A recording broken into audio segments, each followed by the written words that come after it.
Welcome to the Tech Talks Daily Podcast, where you can learn and be inspired by real-world examples of how technology is transforming businesses and reshaping industries in a language everyone can understand. Here is your host, Neil C. Hughes. Welcome back to the Tech Talks Daily Podcast, where every day I try to get the biggest stories in tech or drill into the vast experience and insights from tech leaders all over the world. And today's guest, for me, ticks all those boxes. And he's the CEO of Clarivate. And his brand just went through a $900 million acquisition. And he's even working on a vaccine for Alzheimer's. And Clarivate is a global leader in providing trusted information and insights that accelerate the pace of innovation. And it's also a publicly traded company on the New York Stock Exchange. And why is today's guest inspiring? He's led and been on the board of over 50 plus companies. He's a high net worth philanthropist. He started a children's hospital in Iowa and he's creating a mental health centres right across the US, and also helped build Clarivate into the major US biotech data and analytics brand that it is today. So I want to learn more about all that, and also how their databases are powering research all over the world for many major universities, brands and organisations. So buckle up and hold on tight so I can beam your ears all the way to Georgia so we can speak with him now about all this and much more. So a massive warm welcome to the show, Jerry. Can you tell the listeners a little about who you are and what you do? No, my pleasure, Neil. It's great to be here. I'm Executive Chairman and Chief Executive Officer of Clarivate. This is the 41st year. I've been a public CEO of 10 different companies over the years. This particular company is one that has a wonderful history that I'm very happy to be part of. We took it public May 14th a year ago, and it's been a great time so far.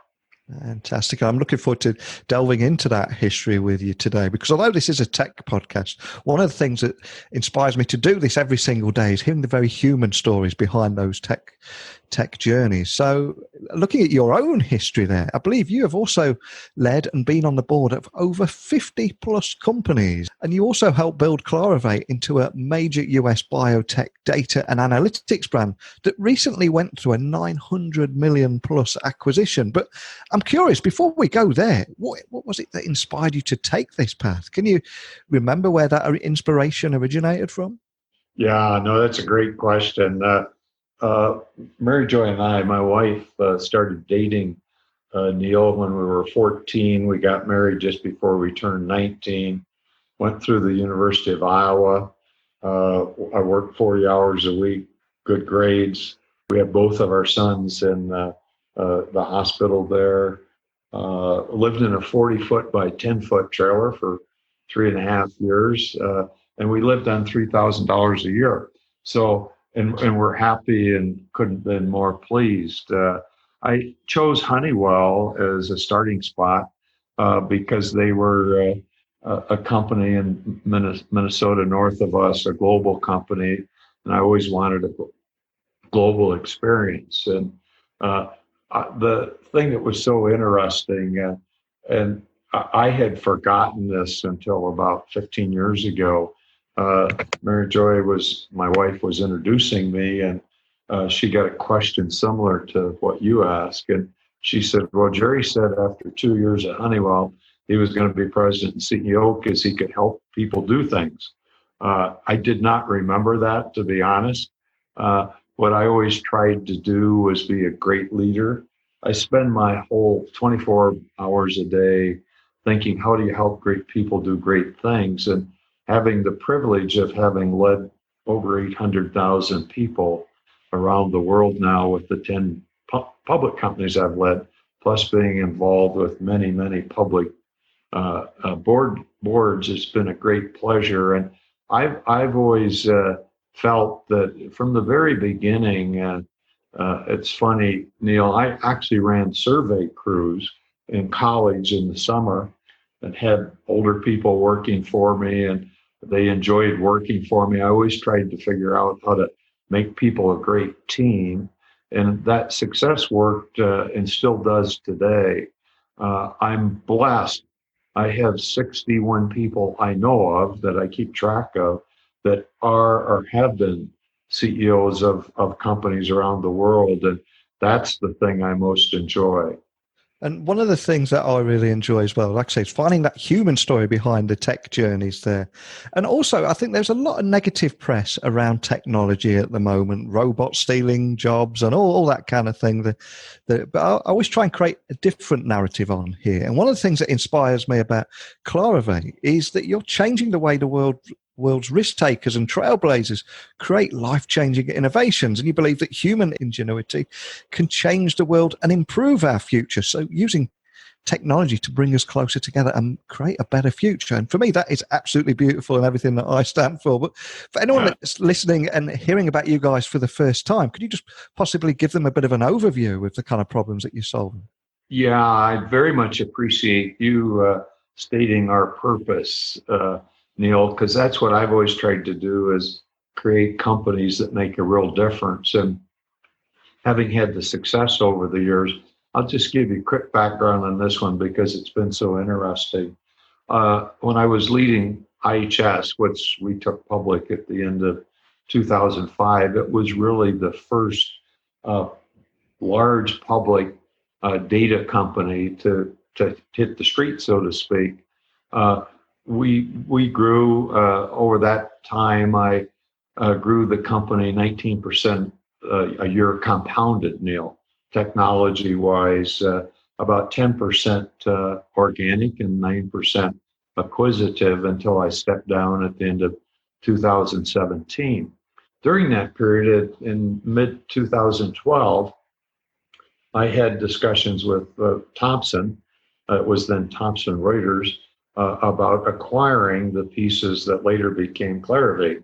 And we worked through a whole series of proposals, ended up, I thought, with at the time, a handshake with Jim Smith, the CEO, but the Thomson board chose not to accept our offer. David Thomson, the chairman, then thought that we would negotiate.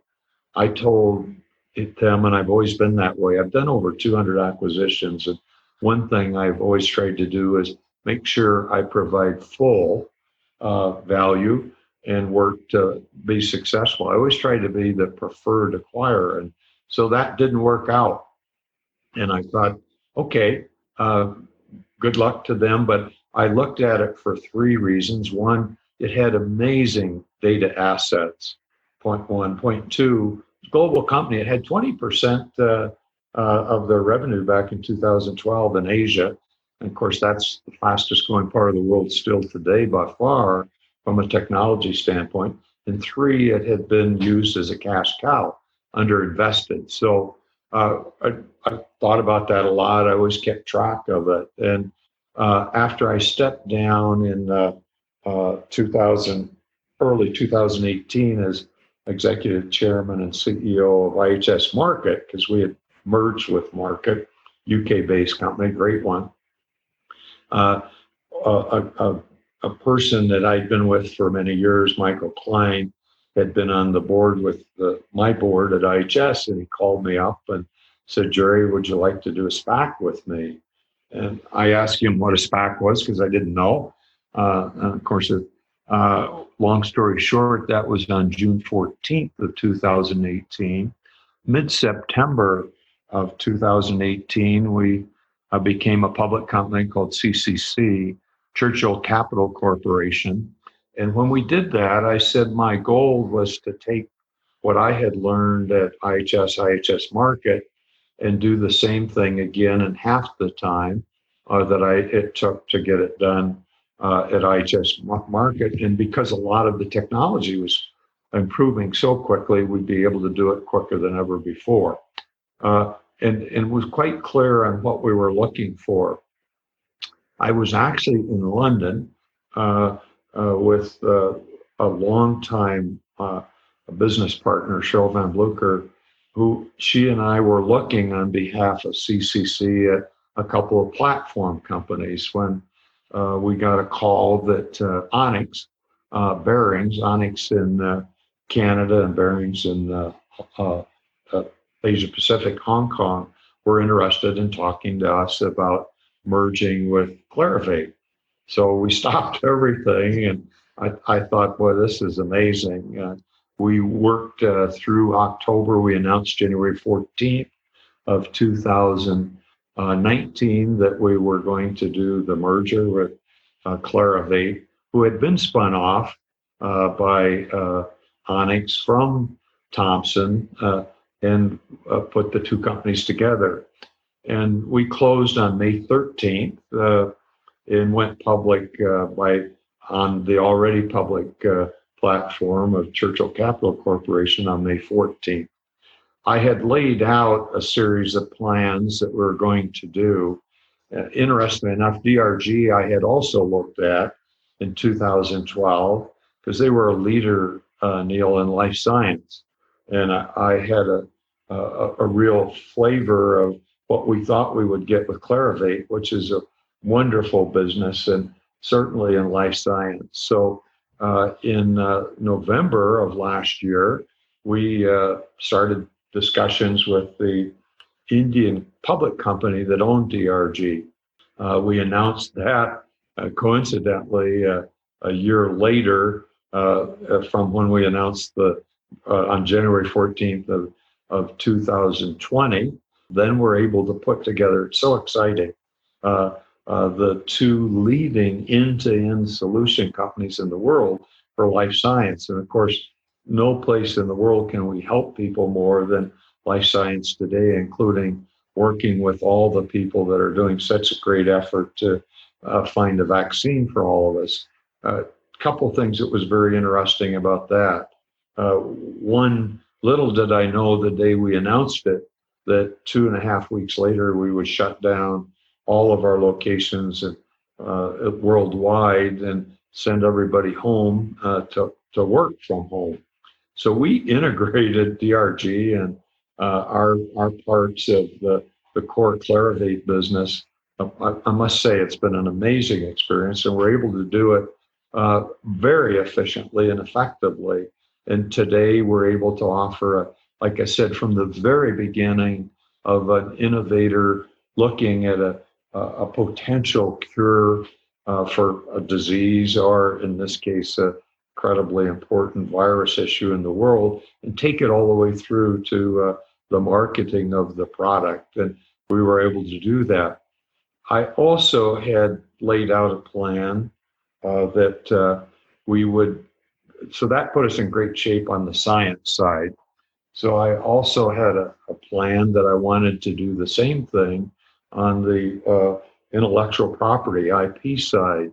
I flew to Los Angeles and met with the Leonard Green Partners executives who own CPA Global, the world's leader in managing patents for corporations, high technology corporations all over the world.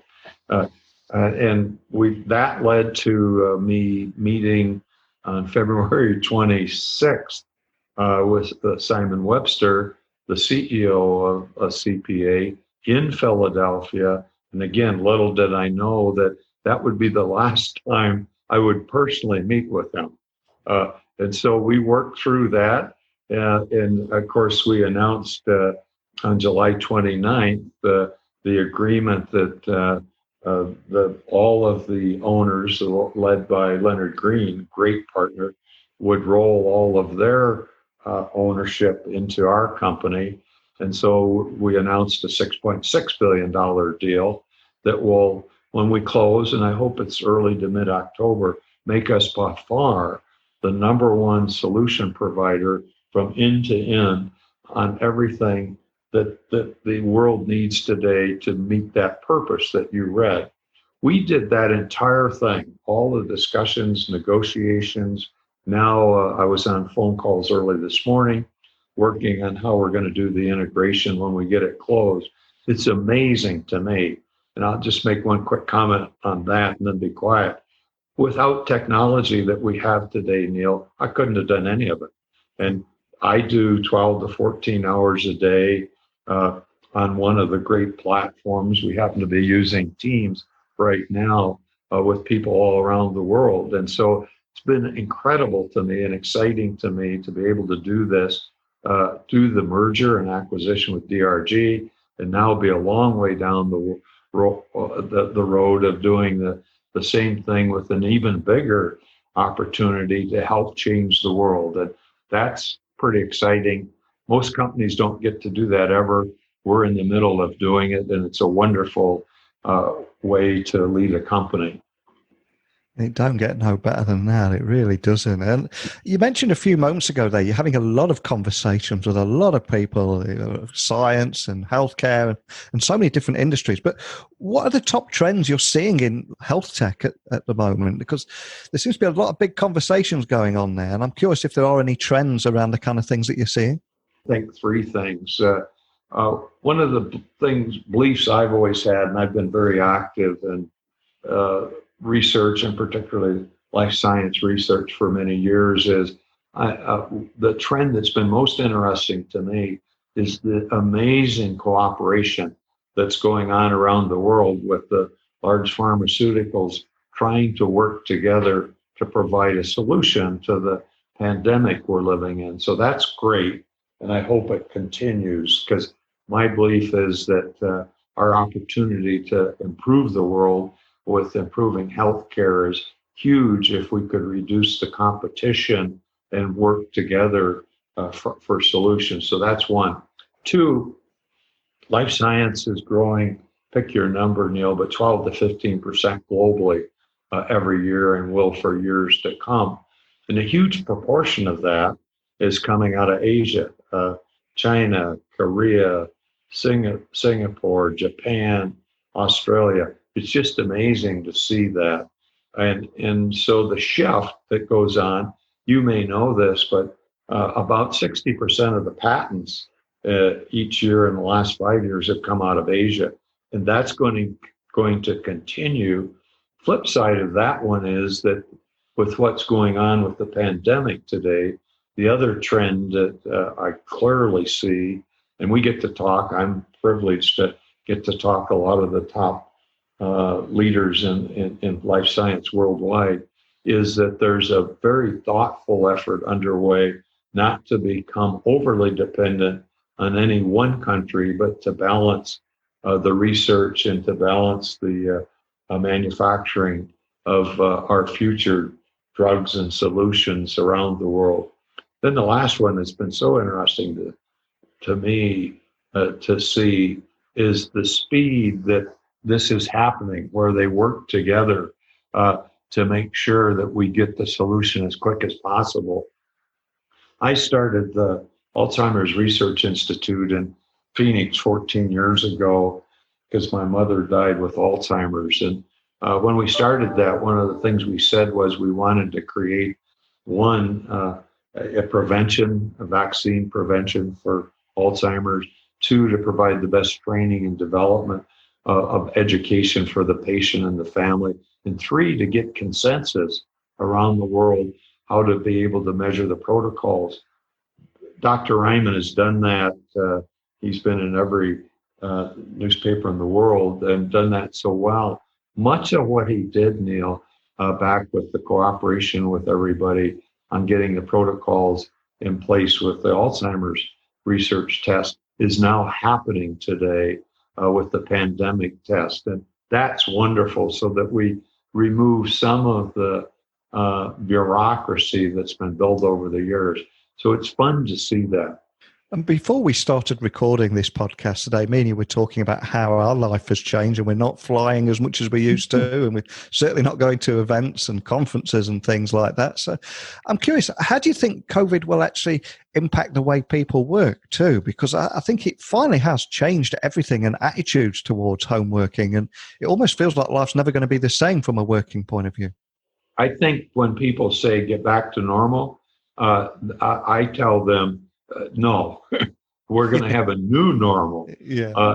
And, we have between our companies today about 9,000 people around the world, all 95% of them working from home, and have been for the last 5 months.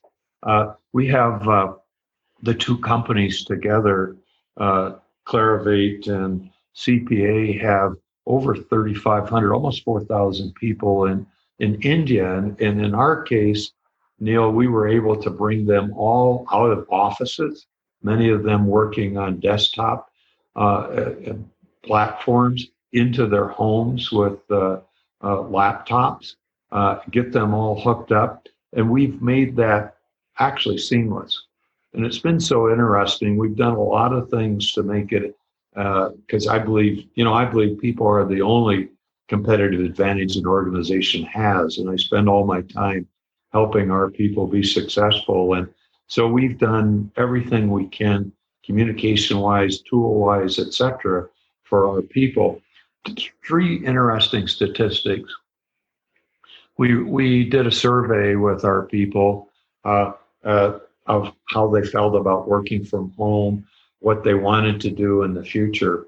It was really interesting. 80% said they wanted to stay at home and work from there until there was a vaccine that would make them and their family safe. Of that 80%, over 50% had never worked from home. So a huge shift.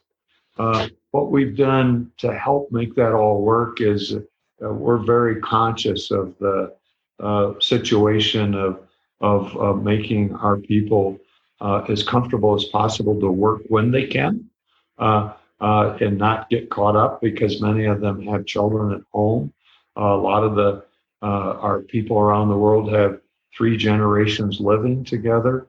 So we've learned to be very flexible, and it's really interesting. We measure input every day and output every day with all of our products. Our output is up 12%. And it's all cloud-based, Neil. So 12% increase in customers using our data, information, analytics to make critical decisions. Our input is up 9% as we gather data from all over the world. So made a huge difference. What we're doing now, we laid out, we meet every day to make sure we're current with what's going on by country. We've laid out plans for return to work, but the return to work will be different than ever before for us. We'll provide our footprints of real estate will be smaller. We'll provide a different kind of environment, and we'll make sure that wherever possible, our people can pick and choose. Do they want to be at the office for a reason, or are they comfortable working at home? So that's a huge change. To your point, I've traveled because I love being with our people and customers all over the world. I've traveled for many, many years, 350, 400,000 miles a year. As I said, I've not traveled since March 2nd. And I would say 2 things about that. I'm more productive than I've ever been. I stay in really good physical shape. I get up at 3 every day. I do exercises, I meditate, and I go out and run. And it's so amazing. You'll laugh, but I now weigh 2 pounds less than when I got married, which is a long time ago. And so I'm in great shape. I don't sleep much. I don't need it, so I'm sleeping less. I feel sharp. I can't wait to get to work every day. Work meaning walking into my office and opening my laptop. And we've made a huge effort to communicate a lot every day with our people everywhere. I answer probably 400 or 500 emails every day from our people and customers. I'm able to do that efficiently. So it's really changed the way I think about things. From a personal standpoint, it's wonderful. As I said, in December, Mary Joy and I will celebrate our 59th wedding anniversary, and we've never since college been able to be together every night as we have been since actually February 29th. And it's wonderful, and it makes it more fun for both of us. So that's a change that I think we'll see forever.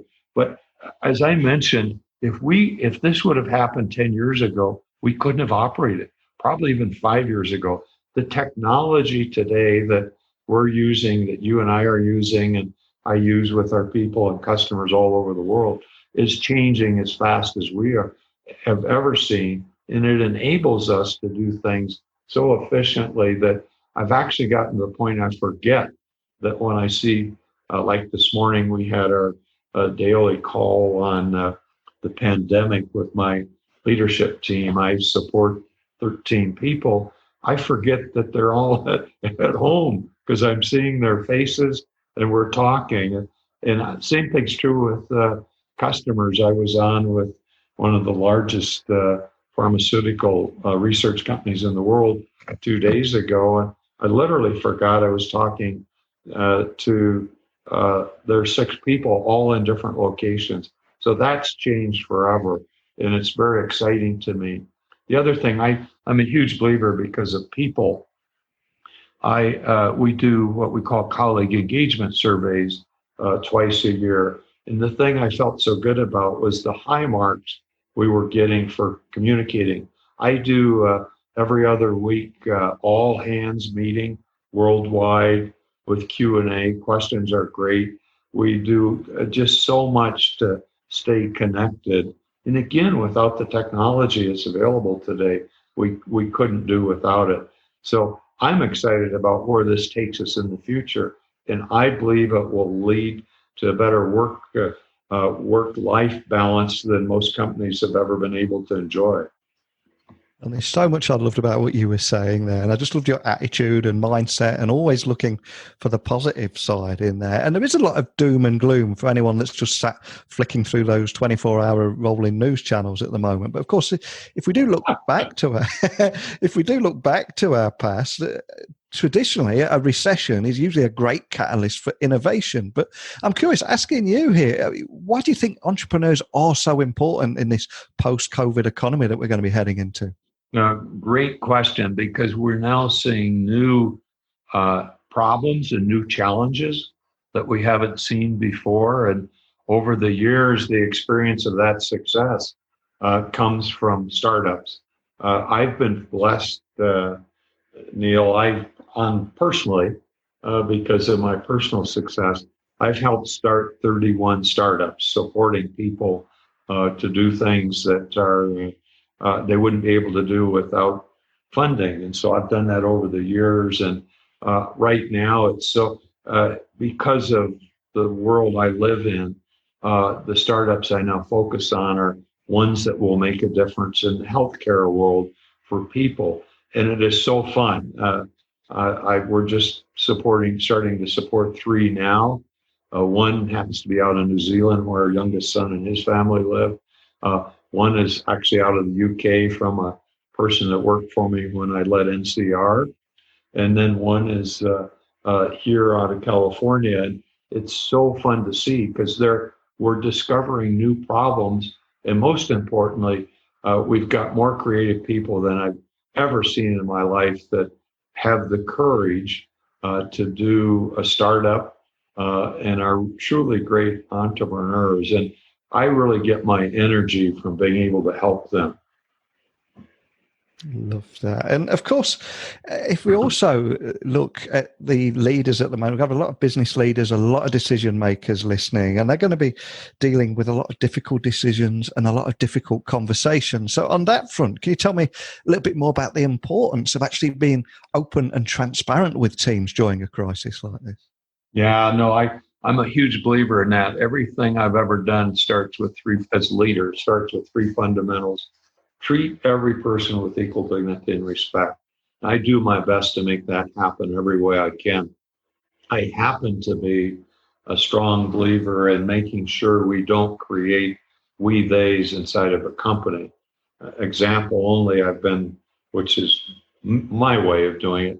I've led, as I said earlier, 10 large public companies. I've never had a contract. I don't believe in those because I don't think I need one. If our people do, I will, but I always want to make sure I'm a role model of operating equal dignity and respect for every person. Second critical one is I operate with 100% trust of every person. When you do that, you end up creating a culture and an environment of excitement and trust for each other. that's really critical. I see too, I've led wonderful companies, but they were older companies, two of them over 100 years old. And over the time, they built a bureaucracy machine that they didn't even realize they had.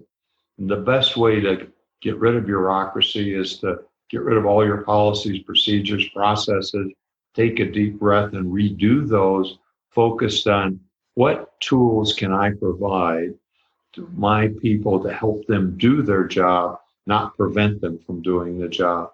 So that's the second one. Then the third one, the more, and it's such an interesting one for me, the more training of each of our individuals we do at their choice, not ours, the more we're going to be able to get through this with low turnover and keep the enthusiasm in place with our people. And I don't think you can over communicate. I try very hard to be open, honest, candid, caring communication. And I'll answer any question, and I get them that I can, or have my team answer them on any subject. And open, honest, candid, caring communication. And you can never do too much of it. And I'm not suggesting others do this. I do. I welcome anybody in the company, any place, to ask me any question that they want. And so I keep a network of our people. Same thing with customers, by the way, open. And if you and I communicated, Neil, you'd see that I skip punctuation and capitalization, but you'll be able to read what my answer is, because I try to be as responsive as I can. I try hard to answer every email I get within an hour, other than the 5 hours that's late. And I actually do that as my example of being a role model. I'm never too busy to be in contact with people, and never, ever too busy to not be 100% transparent on any question. What that does is create a culture of belief, trust, and hope for the future.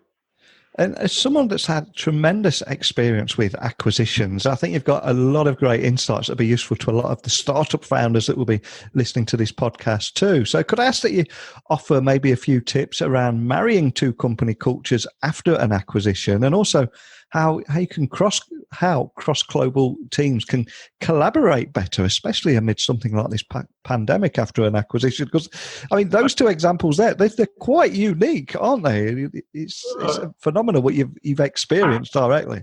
You're right on. I've done over 200 acquisitions around the world during my career.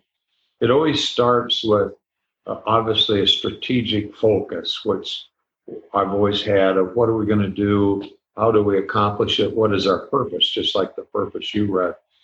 But then equally important beside it is understanding the culture of the potential merger or acquisition. It's critical.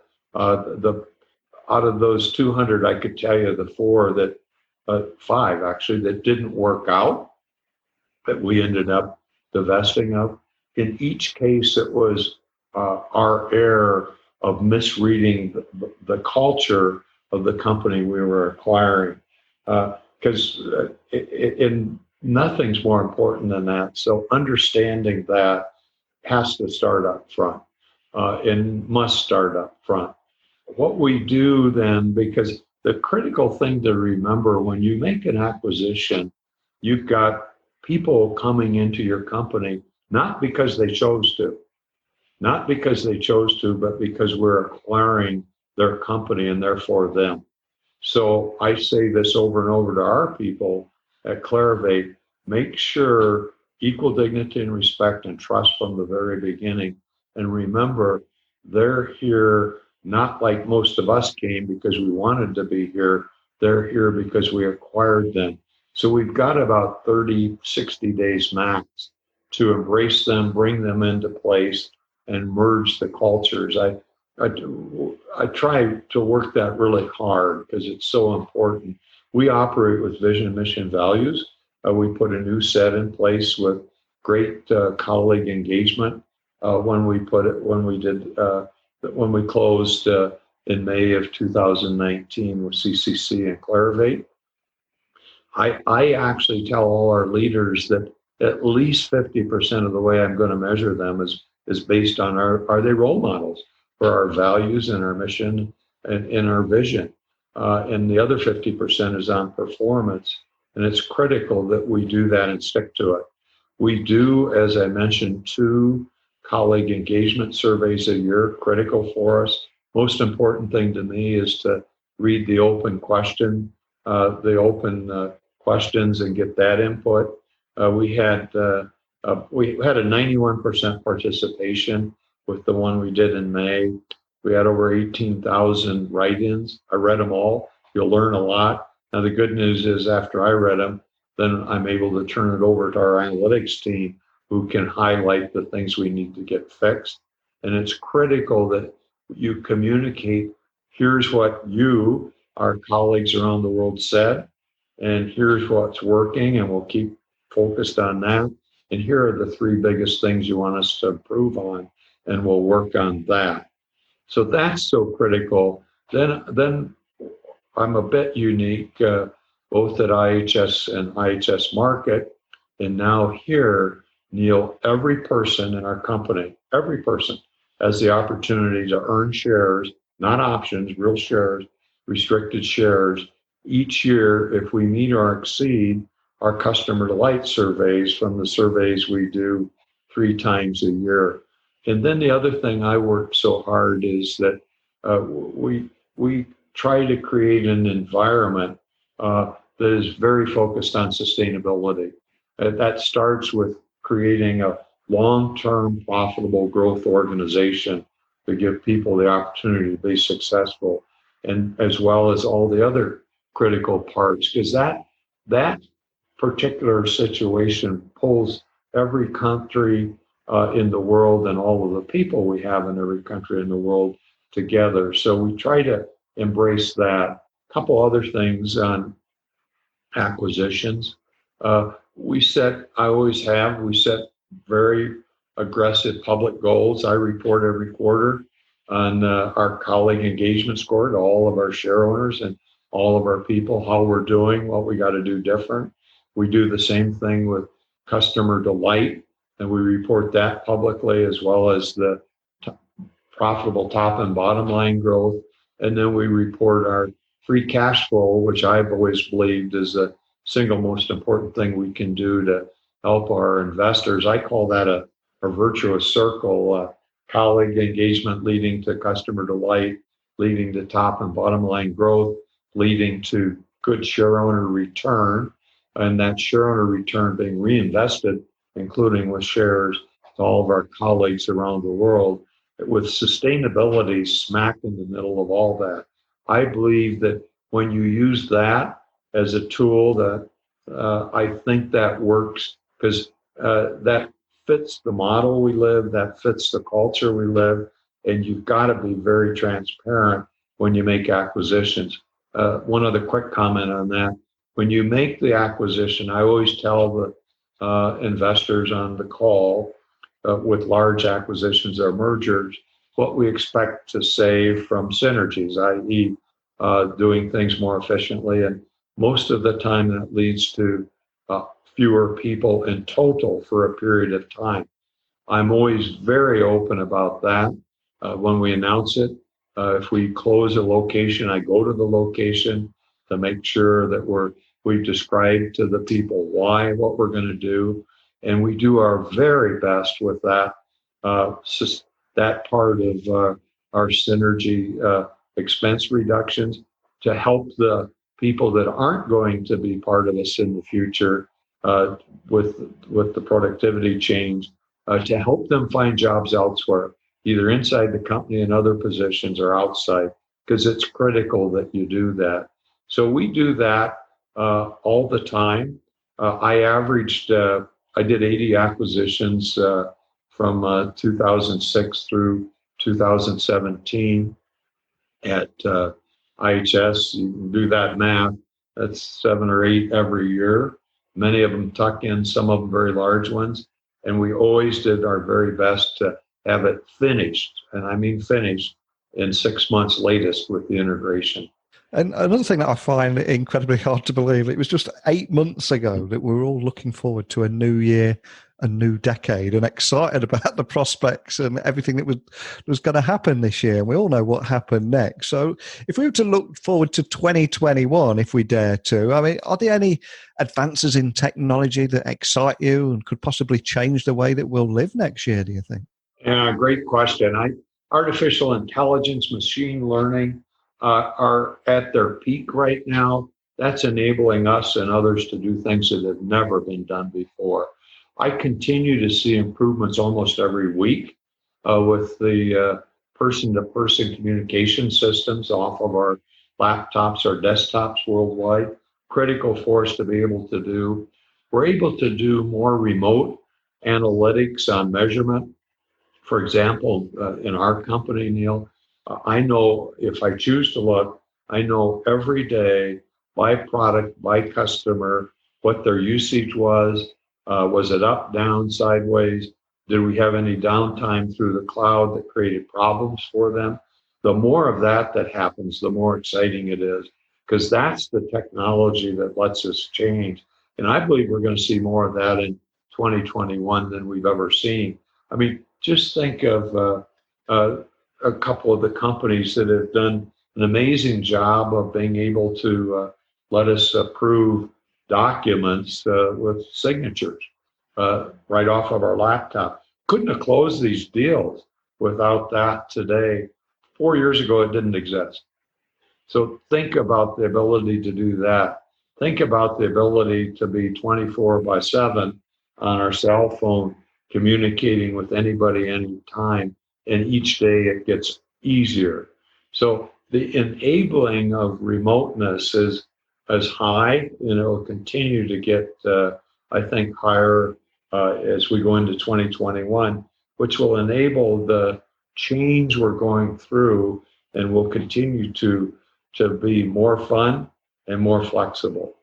And as for yourself and Clarivate next year, what's next for you guys? I appreciate it's probably not too much that you can share, but is there anything you can leave us with today? Yeah, I'd love to. A couple things. On November 10th, we'll do our Investor Day. I do one of those every year. And that's as much for our customers, our investors, and our people as anything, where we lay out our strategies of where we're going. And it's really exciting this year because as I said, as we bring the two large acquisitions into the company, we'll end up with meeting the purpose that we laid out on an end-to-end solution that nobody's ever had, from being able to help the researcher and the innovator do everything he or she needs to from the beginning to the very success, including the renewal of the patents that so many companies require. So that's exciting, and we'll share it out for sure. I always give at that event, Neil, my view of where we'll be in 2 to 3 years from the standpoint of size and profitability and reinvestment. When we get CPA closed, we'll be at a point where certainly by 2022, our free cash flow will be $750 to $800 million a year. That's the single most important measurement at the end, because accounting requirements cannot screw that up. You start with X cash, you end with X cash, and you know where it went in between. And that will allow us to spend more on future acquisitions, to do a better job on end-to-end solutions, and reinvest into our company to provide more new products than ever before. So we'll be announcing that November 12th, and we'll make that happen in 2021. One of the things that I look forward to is a virtual worldwide town hall meeting when we bring all 9,000 plus people together live to share where we are and where we're going to go in 2021, 2022, 2023. And I'm conscious we've covered a lot of ground in our conversation today. And for anyone listening that would like to stay in touch, find out more information, contact your team, any of those things, what's the best way of doing that? The simplest way to do that is send it to Jerry, Jerre .stead at clarivate.ceo.com. Excellent. Well, I'll add a link to the website on the blog post that will accompany this episode as well, just to make it nice and easy for people to find you. But so much I've loved about your conversation, your mindset and your story and great technology and what you're building for the future. For me, this one had it all. And I hope everyone listening enjoyed it as much as I did. But more than anything, just a big thank you for joining me today, Jerry. My pleasure. Thank you for the time, Neil. It was great. Wow, what a great guy. There's so much valuable experience, insights and expertise, and being able to sit down with him for 45 minutes and find out more, not just about the tech, but his story. For me, that is priceless and why I do this every single day. And for me and my curious mind, I love chatting about how cross-global teams can collaborate amid a pandemic and after an acquisition. That on its own is quite a unique thing to happen. But I also loved enjoying about bridging company cultures after an acquisition and why entrepreneurs are so important in the post-COVID economy. And of course, how COVID is going to impact the way we work, not only now, but for the future and forever. So that, combined with the top trends that he's seeing in the health tech sector too, just make a conversation so rich for me and full of so much value. And I hope you felt the same way and enjoyed learning as much as I did about how Clarivate have this reputation for accelerating the pace of innovation. And on that subject, remember, my book, Great TED Talks Innovation, is also available at all your usual bookstores. Apologies for the cheesy and shameless segue into a plug, but I often find myself as the connector kind of guy. I think, well, if you like innovation, maybe you will like this book. On this occasion, I wrote that book, which is a little bit shameless, but I very often I'll be interviewing someone and think, hey, you'd be a great fit for another podcast that I know or another friend, and you two need to meet. So I do find myself playing connector a lot. But remember, this podcast is not about me. It's not even about today's guest either. This Daily Tech podcast is about you too. And that's why at the end of every episode, I invite you all to tear down that fourth wall and message me directly with your insights, your experiences, or even if you've just got a curious mind like me and you've got a few questions you'd like to throw my way. Email me directly, techblogwriter@outlook.com, Twitter, LinkedIn, Instagram, just look for @NeilC.Hughes. And my website is techblogwriter.co.uk, where you'll find over 1,300 interviews that we've done now, and also how you can work with me if you'd like to launch your own podcast and need a little help, or you need help with your business blogs. Whatever it is, let me know. But I'm conscious I've taken up a little bit more of your time than usual today, so I won't keep you any longer, but I will return tomorrow. So thanks for listening, and until next time, don't be a stranger. Thank you for listening to the Tech Talks Daily Podcast with Neil C. Hughes. Remember, technology works best when it brings people together.